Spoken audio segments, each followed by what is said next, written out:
Prophecy dalam the book of Yesaya. Kita bacain aja ayatnya. Yesaya 42. Yesaya pasal 42 ayat 1 sampai 13. Kata Tuhan, inilah hambaku yang kudukung, orang pilihanku yang menyenangkan hatiku. Aku telah memberi kuasaku kepadanya untuk membawa keadilan bagi setiap bangsa. Ia tak akan berteriak atau berseru dengan nyaring, suaranya tak akan terdengar di jalan. Dengan setia ia akan menyatakan kebenaran tanpa bimbang atau putus asa sampai keadilan ditegakkan di bumi. Negeri-negeri yang jauh merindukan ajarannya. Aku Tuhan memanggil dan menugaskan engkau untuk menjalankan keadilan. Engkau kubimbing dan kupelihara untuk menjadi perjanjian bagi umat manusia dan cahaya bagi semua bangsa. Akulah Tuhan, itulah namaku. Keagunganku tidak kuberikan kepada siapapun, kemasyuranku tidak kuserahkan kepada patung. Sekarang yang kuramalkan sudah menjadi kenyataan. Aku mau memberitahukan hal-hal yang baru. Sebelum itu terjadi, sudah kukatakan kepadamu, nyanyikanlah lagu baru bagi Tuhan. Pujilah dia, hai seluruh bumi. Bergemuruhlah, hai laut dan semua isinya. Negeri-negeri yang jauh dan semua penduduknya. Hendaklah padang gurun dan kota-kotanya memuji Tuhan. Baiklah penduduk Kedar memuji dia. Hendaklah penduduk kota Sela bersorak-sorai dan berseru-seru dari puncak gunung. Ayat 11 itu dikatakan penduduk Kedar dan bersorak-sorai di kota Sela. Tertulis yang ditunggu-tunggu itu dari keturunan Kedar dan penduduk gunung Sela. Siapa Kedar? Dalam kitab Kejadian, Kedar adalah anak kedua dari Ismail. Ismail adalah nenek moyang Muhammad SAW bangsa Arab. Di mana itu Sela? Gunung yang letaknya di Arab Saudi Arabia, Madinah sekarang. Namanya Gunung Sela. Itu ayat di situ tertulis dengan yang ditunggu-tunggu itu dari keturunan Kedar dan penduduk gunung Sela itu bersukacita. Hendaklah penduduk kota Sela bersorak-sorai dan berseru-seru dari puncak gunung. Mereka mengagungkan Tuhan dan kemasyuran Tuhan di negeri-negeri yang jauh.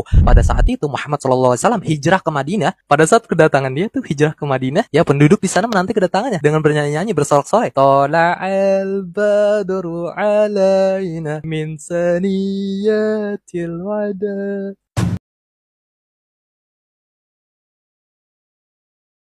Membahas tentang Yesaya 42 yang dikaitkan dengan kisah hijrahnya Nabi ke Madinah dengan salawat Tola'al badru alaina. Nah, kita akan nanti bahas itu ya.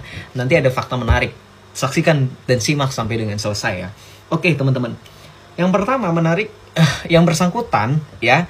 Yang bersangkutan itu mengutip Yesaya 42 ayat 1 sampai dengan selesai, satu perikop itu ya. Mari kita baca Yesaya 42 ayat 1. Di sini dikatakan bahwa lihat itu hambaku yang kupegang, orang pilihanku, yang kepadanya aku berkenan. Aku telah menaruh rohku kepadanya supaya ia menyatakan hukum kepada bangsa-bangsa. Perhatikan.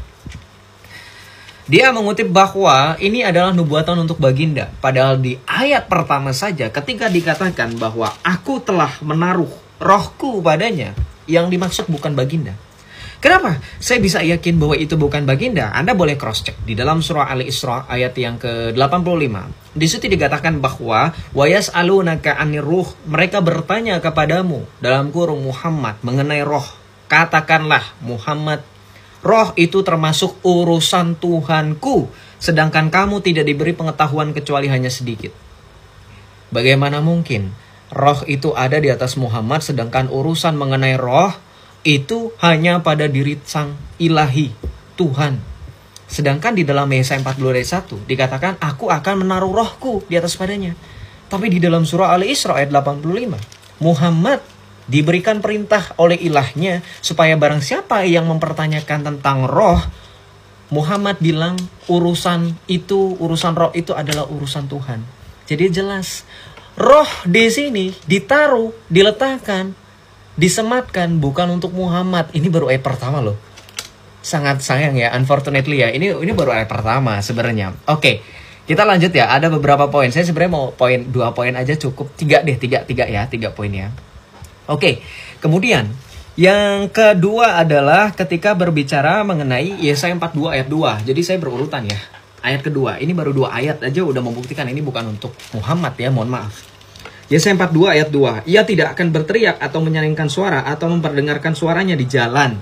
Lah, kita harus tahu dalam hadis Sahih Bukhari, kitab tafsir Al-Quran, hadis nomor 4397. Maaf, 4397, hadis Sahih Bukhari, kitab tafsir Quran.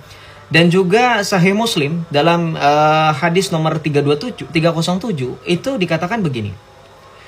Diriwayatkan daripada Ibnu Abbas radhiyallahu an, katanya, tak kala turunnya ayat 214 surah Asy-Syura yang bermaksud, berilah peringatan berbentuk ancaman kepada kaum kerabatmu yang terdekat, yaitu kaum kerabatmu yang benar-benar ikhlas. Rasulullah, baginda, keluar dan menaiki bukit Safah, lalu berteriak seolah-olah memanggil, "Ya Sobahah." Orang ramai bertanya-tanya, siapakah yang berteriak? Kemudian mereka menjawab, Muhammad. Jadi di ayat yang keduanya aja dikatakan, ia tidak akan berteriak. Muhammad berteriak, baginda. Kok bisa kamu menistakan apa yang terjadi pada baginda sesuai dengan kitab tafsir dalam Quran surah Asy-Syura ini? Sayang sekali ya, inilah kebiasaan umat mereka. Suka sekali menistakan ajarannya sendiri, oke? Nah, poin yang terakhir ini yang lebih mencengangkan. Teman-teman, ketika yang bersangkutan mengutip ketika diserukan bahwa ini hadis ini mengenai mengenai pujian syair Tola al-Badru alaina, ini adalah begini-begini, enggak ada hubungannya dengan Yesaya 42, nyanyian baru, tidak. Kenapa? Bahkan dalam Islam pun hadis mengenai Tola al-Badru alaina ini dikatakan sebagai hadis dhaif. Ini makanya saya sering bingung sama Islam, kenapa mereka suka lupa dengan ajarannya sendiri ya. Kita coba baca di sini narasinya. Ketika ada dalam suatu hadis yang katanya diriwayatkan dari Ubaidillah, tatkala Rasulullah datang ke Madinah, para wanita dan anak-anak bersenandung. Tala'al badru alaina min saniyatil wada wajaba syukru alaina mada'an lillahina. Kemudian hadis ini dikeluarkan oleh Abul Hasan Al-Khali dalam Al-Fawaid, Al-Baihaqi dalam Dalailun Nubuwah dari Ubaidillah bin Muhammad bin Aisyah. Derajat hadis, perhatikan, derajat hadis. Hadis ini lemah, sanad ini terputus 3 rawi. Karena Ubaidillah ini adalah seorang guru Imam Ahmad dan dia langsung meriwayatkan peristiwa tersebut. Inilah yang dikatakan oleh Imam Al-Iraqi dalam Takhrij Al-Ihya. Imam Al-Baihaqi rahimahullah berkata, para ulama menyebutkan hal ini terjadi saat kedatangan Rasulullah SAW ke kota Madinah dari kota Mekah. Bukan kedatangan beliau dari Saniyatul Wada saat pulang dari perang Tabuk. Ini aja udah beda kronologi sejarahnya ya. Beda ini ya. Oke, kemudian hal ini dibantah oleh Ibnul Qayyim dalam Zadul Ma'ad. Ini adalah sebuah kekeliruan yang sangat nyata karena daerah Saniyatul Wada itu di arah Syam. Daerah ini tidak pernah dilewati oleh orang yang datang dari Mekah ke kota Madinah dan tidak akan melewatinya kecuali bila ia meneruskan perjalanan ke Syam. Disalin dikutip dari buku Hadis Lemah dan Palsu yang populer di Indonesia, karya Ustadz Ahmad Sabik.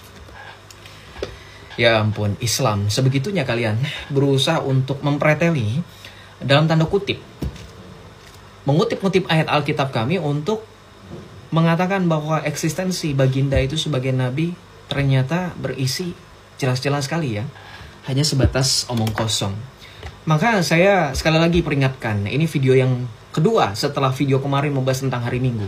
Jangan senang menyebarkan misinformasi tentang ajaran kalian yang kalian coba kait-kaitkan. Apakah Anda lupa dengan bagaimana Anda sering mengatakan Alkitab sudah dipalsukan? Apakah Anda suka menjilat ludah Anda sendiri ketika Anda mengatakan Alkitab sudah dipalsukan tapi Anda masih mengutip Alkitab untuk membenarkan posisi baginda? Berarti apakah baginda itu adalah nabi yang palsu? Wallahu a'lam bishawab. Silahkan jawab sendiri ya. Terima kasih. Salve. Tuhan Yesus berkati.